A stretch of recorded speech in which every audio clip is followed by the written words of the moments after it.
부활절 둘째 주일입니다. 부활절이 여러분 하루가 아니라고 그랬죠? 네, 하루가 아니고 그 기쁨의 50일입니다. 기쁨의 50일, 약 7주가량 지속이 됩니다. 그 중에 부활절 둘째 주일입니다. 그 둘째 주일 본문이 요한복음 20장 19절에서 31절까지의 말씀입니다. 그 말씀으로 오늘 하나님의 은혜를 나누겠습니다. 오늘 본문은 예수님 부활 이후에 예수님은 영광스럽게 부활하였지만 아직도 그 부활이 자기들의 실제가 아닌 그런 제자들의 이야기입니다. 안식 후 첫날 부활절 저녁에 제자들이 모여있는 그런 자리가 오늘 본문의 배경입니다. 예수님은 부활하셨지만 자기들은 아직 모르는 거예요. 그래서 안식 후 첫날 부활절 저녁에 제자들이 모여있는 자리가 오늘 본문의 배경이라는 것을 염두에 두고 이렇게 말씀을 들으시면 되겠습니다. 제자들은 여전히 두려워하고 있죠. 모르니까. 예수님 부활하셨는데 하나님은 이미 예수님을 부활케 하셔서 예수님이 활동하고 막 계시는데 제자들에게는 예수님이 아직 죽은 거예요. 예수님은 이제 끝이 난 거예요. 다 끝났다고 생각하고 예수님을 따른 이후에 제일 두려움에 휩싸여 있는 상태에 있는 겁니다. 유대인들이 예수님을 그 광기로 죽였지 않습니까? 죽였는데 이제 우리까지 연루되어 가지고 불똥이 튀면 어떡하나 하고 걱정과 염려를 하고 있습니다.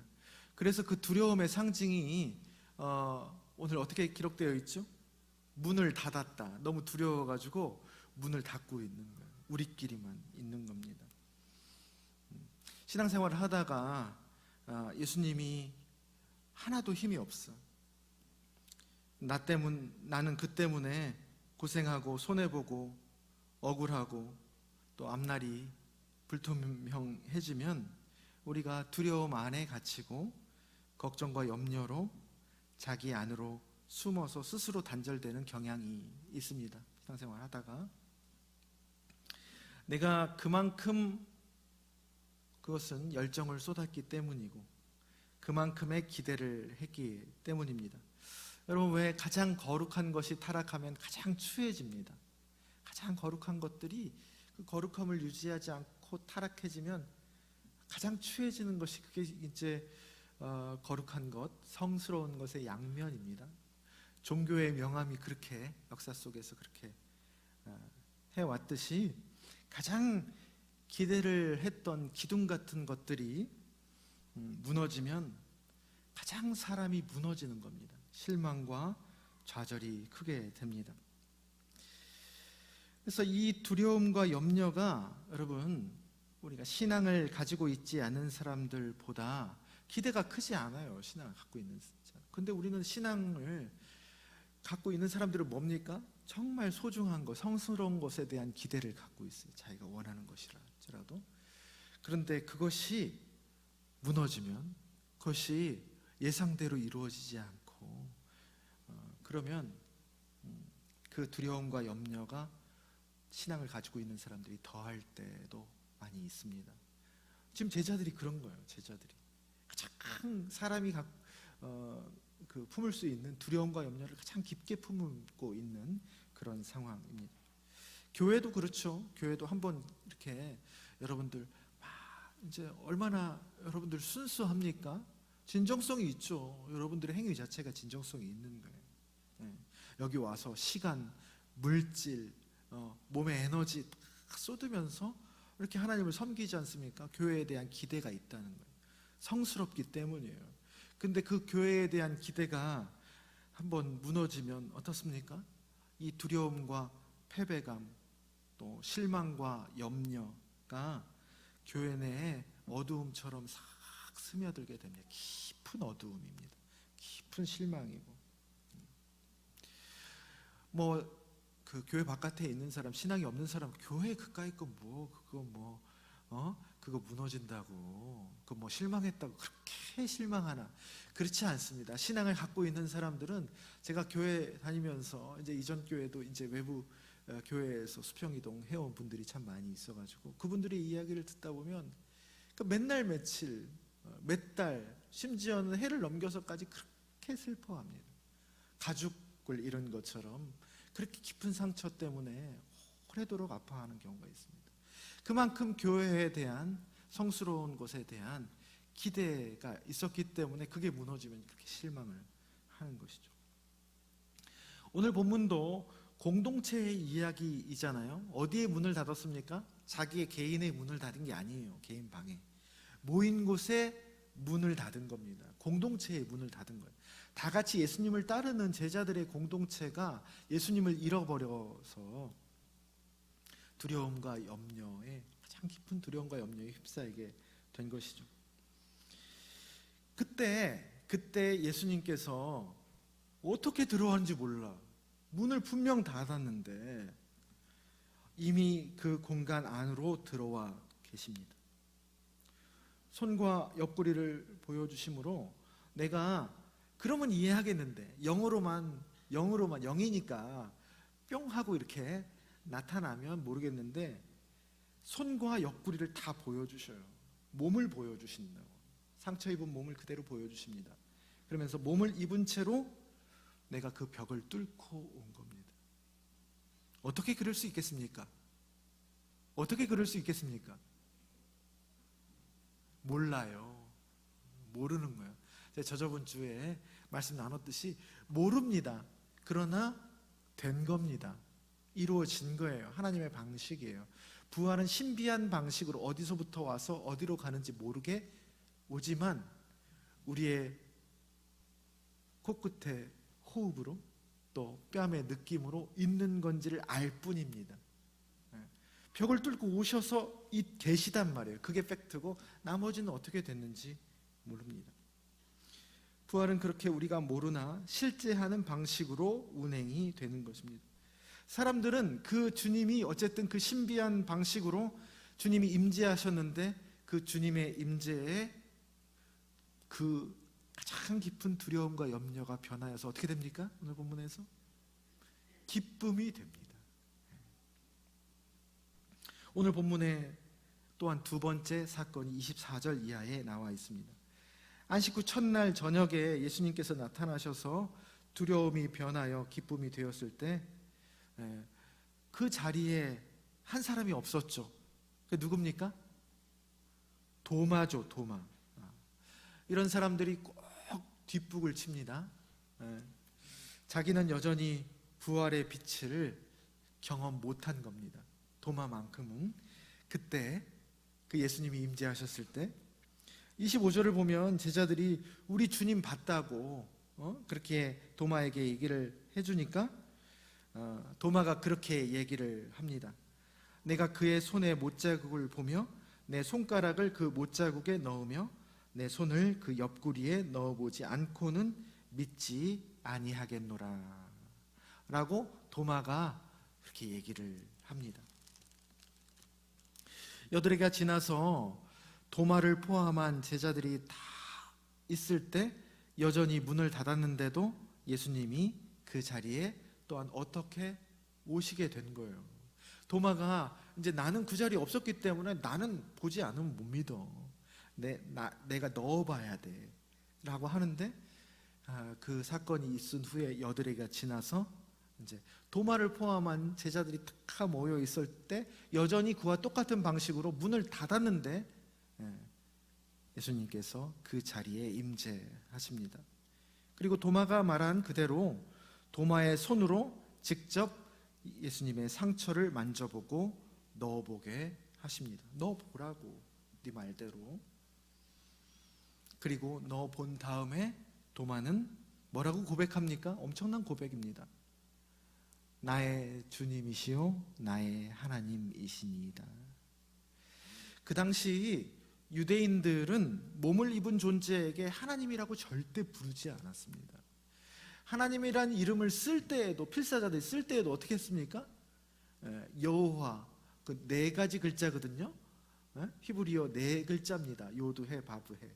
여호와가 딱 나오면 필사자들이 붓을 내려놓고 목욕제기를 하고 다시 옷을 입고 와서 다시 쓸 정도로 여호와의 이름을 망령되이 부르지 않았습니다. 하나님의 이름을. 그래서 그 여호와라는 이름을 써놓고도 부를 때는 여호와라고 읽지 않았습니다. 아도나이, 주님이라고 읽었습니다. 그런데 도 많은 유대인에도 불구하고 하나님이라고 곧 만져보고 그렇게 부르는 것입니다. 그런데 부활하신 예수님을 도마가 만나고 만지고 경험한 순간에 그동안 오랫동안 하나님 이름을 인간에게는 부르면 안 돼, 몸을 입은 존재에게 라고 했던 학습된 알을 초월해서 그가 하나님이라는 것을, 그가 주인이고 그가 주관자 되심을 확 알아버린 거예요. 누가 뭐라고 해도, 그렇게 얘기를 해줘도 의심에 휩싸여 있던 사람이 주님을 만나고 나서, 만져보고 나서 어떻게 된 겁니까? 누가 뭐라고 해도 나는 주님이야, 나는 하나님이야 라고 고백하는 확신의 사람이 된 것입니다. 여러분, 우리의 신앙과 삶은 이렇게 두려움, 걱정, 염려, 의심으로 가득 차 있습니다. 그렇지 않습니까? 우리 그리스도인들도 우리 안에 예배 오기 전에 어떠셨습니까? 늘 그런 어두운 마음이 계속 가득, 빛보다 어두움이 더 많지 않나 싶어요, 양으로 따지면은. 그래서 문을 닫고 안으로 들어가서 때로는 이러한 어두움에 깊이 빠져들게 되죠. 사람이 이런 두려움, 걱정, 염려, 의심이 한순간에 많이 찾아오면 그렇게 그 안으로 더 들어갑니다. 빠져나오기보다. 그게 관성이에요. 그게 죄의 관성입니다. 어두움 때문에 고통을 당했는데 어두움으로 더 들어가요. 그게 무지와 어리석음이죠. 인간의 딜레마입니다. 근데 그렇게 문을 닫고 그 어두움에만 있으면 사람은 꼭 그게 사실인 것 같아요. 걱정하는 사실, 염려를 일으킨 그런 어떤 그 요소가 있을 거 아니에요? 의심하고 하게 된 계기, 그게 꼭 사실 같습니다. 그 어두움이 현실이 되는 거예요. 문을 닫고 들어가면 들어갈수록. 밀려오는 수많은 생각들을 잡고 들어갈수록 생각이, 여러분, 정리가 되는 것이 아니고 그것에 파묻혀 버립니다. 나를 잃어버려요. 고통이 그 수고하고 무거운 짐에 파묻혀가지고 아주 그냥 정신을 못 차리게 되는 것이죠. 제자들이라고 하는 사람들이, 예수를 계속 3년 동안 따라다녔던 그 제자들이라고 하는 사람들이 모인 곳에서 무슨 모임이 일어난 거예요? 예수님 오기 전에 두려움과 절망이 이들에게는 사실이야. 예수님 죽었으니까. 그것에 기반한 수습 모임을 하고 있는 거예요. 이 일을 어떻게 하면 좋을 것인가, 도대체 어떻게 하면 우리가 그나마 이 상황 속에서 안 죽고 살아남을 것인가. 이것을 한숨이 땅이 꺼져라 이렇게 한다고 해서 여러분 경험상 답이 나옵니까? 답이 안 나와요. 어둠 속에서 계속 뭔가 그것을 사실에 기반해서, 두려움과 의심을 사실에 기반해 가지고 계속 그 생각을 같이, 혼자서 뿐만이 아니라 같이 수습한다고 해가지고 그게 답이 안 나옵니다. 오히려 더 커져. 더 증폭시키는 것밖에 하는 게 없습니다. 근데 그 공간이 결과적으로 어떻게 되죠? 기쁨의 자리로 바뀌게 됩니다. 왜죠? 우리가 하루, 이틀, 3일 막 머리 싸매고 막 고민하고 서로 토론하고 해서 그랬습니까? 왜 기쁨의 자리로 바뀌었죠? 부활하신 주님이 그곳에 현존하셨기 때문입니다. 요게 팩트예요. 요게. 그렇게 기쁨의 자리로 분위기가 막 바뀌어 가는데 나는 현실적인 사람이라고 그런 황당무계한 믿음 같은 것에 자신의 운명과 공동체의 앞날을 맡길 수 없다고 자기 확신에 차 있는 사람들이 있습니다. 공동체에는. 예. 그런 어떻게 황당무계한 믿음 같은 건 그거는 좋을 때 하는 소리고 결정적인 순간에 그게 통하겠냐고 증거를 대보라고 사람들이 공동체 안에는 분명 존재합니다. 도마 같은 사람들이죠. 제자들의 공동체에는 여전히 속해 있으나 부활하신 예수님을 실제로 믿지 않는, 결정적인 순간에는 그래서 하나님의 일하심보다 인간적인 상식과 경험, 자신의 감각을 더 중요시하는 사람들이 그 공동체 안에는, 제자들의 공동체 안에는 꼭 있습니다. 근데 오늘 본문은 그가 변하여 부활하신 예수님에 대한 가장 깊은 고백을 드리는 사람이 된다는 겁니다. 어떻게 이렇게 되었죠? 그 제자들의 공동체에서 두려움과 염려에 휩싸여 있을 때 기쁨으로 변하잖아요. 그런데 그거보다 더 힘든 일이야. 나는 그렇게 들었는데도 예수님이 살아나셨다는 것을 듣지 못한 사람들도 그렇게 예수님이 나타나셨을 때 기쁨으로 변했는데 들었어. 그것도 한 사람이 아니고 몇 사람이 얘기해줬어. 나는 내가 보지 않으면 못 믿어 라고 했던 사람이 결과적으로 가장 기쁘고 확신에 찬 사람이 나의 주님, 나의 하나님이십니다, 당신은, 그렇게 고백하는 사람이 어떻게 해서 됐죠? 그 불가능이 어떻게 그 기적 같은 일로 변하게 되었죠?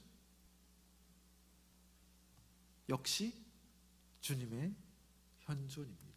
부활하신 주님이 그 앞에 나타나셨기 때문입니다. 두려워하고 여러분 우리가 걱정하고 또 절망하고 의심이 있을 때 어떻게 해야 합니까? 우리는 그리스도인으로서 우리는 두려워하지 않고 걱정하지 말아야 하고 절망하지 않고 의심하지 말아야 합니다. 정말로 그렇습니까? 그렇게 해보셨죠? 누가 이렇게 하고 싶어서 합니까? 그래서 우리가 이런 말씀을 많이 들으면 들을수록 우린 두려워할 때 두려워하지 않아야 돼. 걱정하지 않아야 돼. 말아야 돼. 절망하면 안 돼. 의심하지 않아야 돼. 라는 더 하나의 짐을 얹게 됩니다. 근데 여러분 해보셔서 알잖아요. 애쓴다고 되는 문제가 아니에요. 애쓴다고 절대 되지 않습니다. 애쓴다고 어떻게 두려움에 찾아왔는데 어떻게 두려워하지 않을 수? 우리는 그런 힘이 없어요. 걱정을 덮을 수가 없습니다. 가만히 있어 보세요. 내가 걱정한다고 하나 올라오지, 그냥 자동적으로 자판기처럼 올라와요. 의심도 그렇고 절망도 그렇습니다. 날씨처럼 찾아옵니다.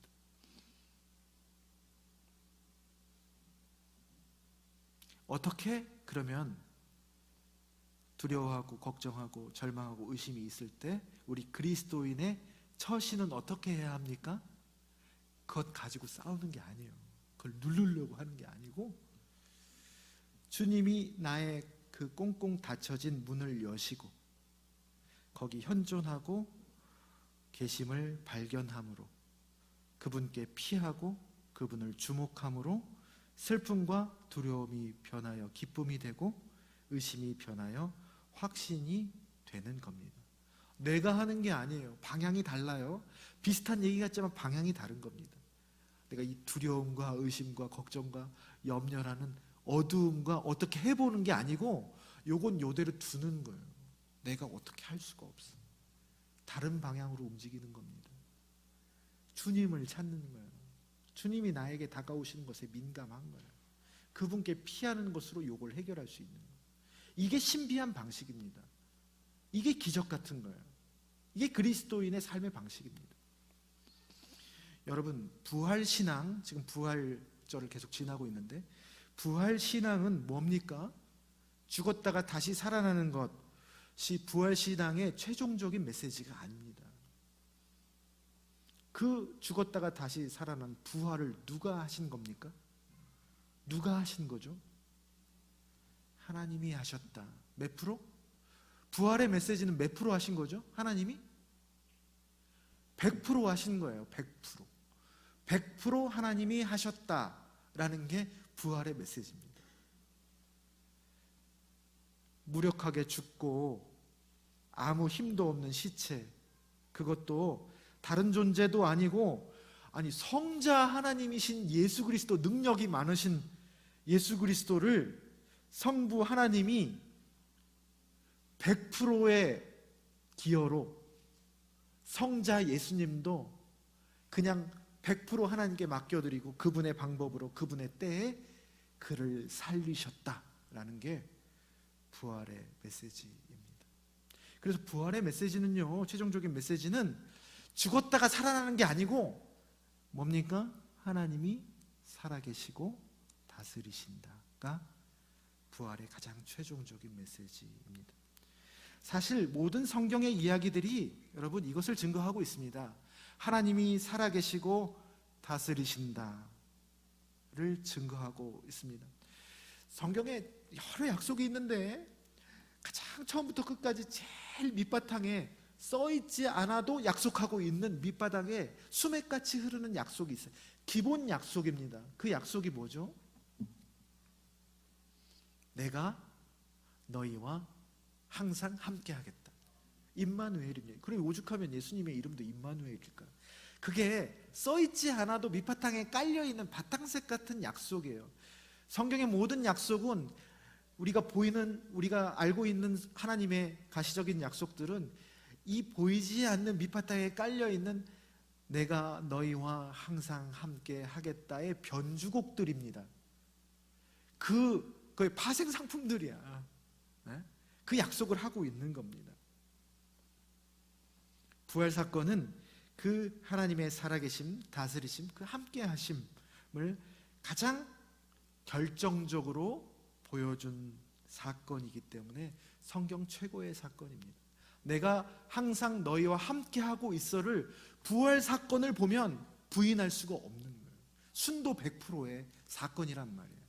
하나님이 너희와 항상 함께하고 있다. 살아계시고 다스리신다 라는 것을 부활 사건을 보면 100%의 순도로 우리에게 증명하신 거예요. 누구를? 예수 그리스도를. 예수 그리스도 혼자 살아나실 수 있는 능력이 왜 없겠습니까? 근데 이 땅에 내려오셔서 인간이 되셔서 죽기까지 하면서 그걸 증명해 내신 거예요. 사람들에게 메시지를 전한 거예요. 하나님 살아계셔. 100% 하셔. 100%. 우리를 성실하게 다스리고 계셔. 사랑하고 계셔를 부활 사건으로 증명한 겁니다. 그래서 여러분, 부활 신앙은 하나님 나라의 신앙입니다. 하나님이 통치하신 하나님 다스리심의 신앙을 부활 신앙입니다. 그래서 여러분, 내가 죽었다가 살아났어. 그런데 하나님은 그곳에 없어. 죽었다가 살아날 수 있거든요, 사람이. 상황이 안 좋아졌다가 어둠 속에서 빛으로 올 수 있어요. 그런데 거기에는 하나님이 없어. 어떨 때 그렇습니까? 내 능력으로 어둠에서 빛으로 상황이 호전될 수 있어요. 죽었다가 살아날 수 있어요. 어떤 사람이 용해가지고, 어떤 사람 갔는데 기도 잘 받아가지고 죽었다가 살아났어요. 약을 잘 썼어. 좋은 의사 만나가지고 그래가지고 다 죽어갔는데 살아났어. 그게 부활신앙입니까? 부활신앙이잖아요. 죽었다가 살아났는데. 죽었다가 살아나는 것, 그것만으로 부활신앙은 아닙니다. 그래서 그런 과정을 거쳤다 할지라도 그 모든 것이 하나님의 전적인 은총이었음을 내가 절절히 고백해야 그것이 부활신앙입니다. 반대로요, 여러분, 내가 병이 낫지 않았어요. 그리고 죽었어. 그냥 상황이 호전되지가 않았어요. 그렇게 하나님 계신다는데 호전되지가 않아. 예수 안 믿는 사람들은 잘만 되던데. 애굽 땅에서 막 힘들어서 죽겠다고 하나님 살려달라고 그랬더니 더 힘든 광야로 더 몰아붙이셔요. 마른 불 골짜기에서 하나님이 그걸 안 붙여주시고 안 살려줄 때도 있잖아요. 무화과 나무가 무성하지 않고 감람나무에 소출이 없을 때도 있잖아요. 그래도 주님은 주님이시다. 그래도 주님은 살아계시고 다스리신다라는 것을 꽉 붙잡는 것. 사무엘상에 아들이 없어서 기도를 시작한 한나의 기도가 나중에 바뀌지 않습니까? 어떻게 바뀝니까? 하나님은 죽이시기도 하시고 살리기도 하시는 것, 가난하게도 하시고 부하게도 하시는 분이심을 내가 잃지 않는 것, 아니 그것을 더 깊게 깨닫는 것, 그것이 바로 부활신앙입니다. 죽었다가 살아나는 그 현상이 부활신앙이 아니에요. 사건을 통해서 하나님이 분명 살아계시고 나를 사랑으로 붙잡고 다스리신다. 이게 부활신앙입니다. 그러면 그걸 갖고 있으면 설령 죽어도 어떻게 되는 거예요? 설령 죽어도 사는 거예요. 성경에서 말하고 있는 진짜 생명이 나에게 찾아오는 거예요. 진짜 생명은 빼앗기지 않는 겁니다. 그런 관점으로 성경을 보세요. 다 그 얘기를 하고 있습니다. 진짜 생명은 빼앗기지 말거라. 하늘의 보물을 쌓아두거라. 갑자기 언제 너희들 지금 꽉 붙들고 있는 게 기반이 없어 사실은.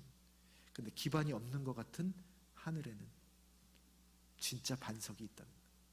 그게 부활신앙입니다.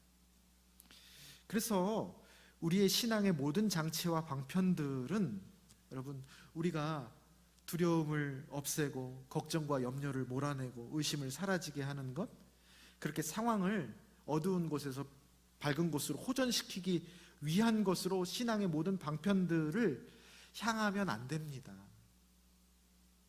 뭘로 향해야 돼요? 신앙의 모든 방편들은 살아계신 하나님 안으로 들어가는 것, 그분의 임재를 더욱더 받아들이는 것으로 향해 가야 신앙적인 방편들입니다. 누구든지 그리스도 예수 안에 있으면 새로운 피조물이라. 이전 것은 지나갔으니 보라 새 것이 되었노라. 이전 것은 지나갔고 보라 새 것이 된 게 뭐라고요? 어떻게 했을 때? 그리스도 예수 안으로 들어갔을 때. 예수님도 돌아가시 직전에 요한복음에서 뭐 하나 부탁하셨습니까?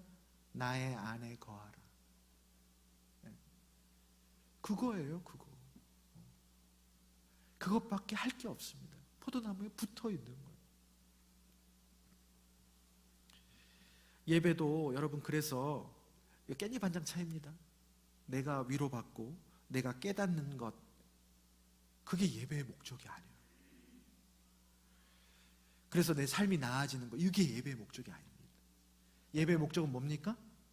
하나님 임재 안으로 들어가는 것, 그것이 예배의 목적이에요. 기도도요, 내가 상황 때문에 한나처럼 기도를 막 시작할 수 있거든요. 내 문제 때문에 하나님 살려달라고, 하나님 부활해, 하나님이라면서요 나도 부활시켜 달라고, 그렇게 기도를 시작할 수 있어요.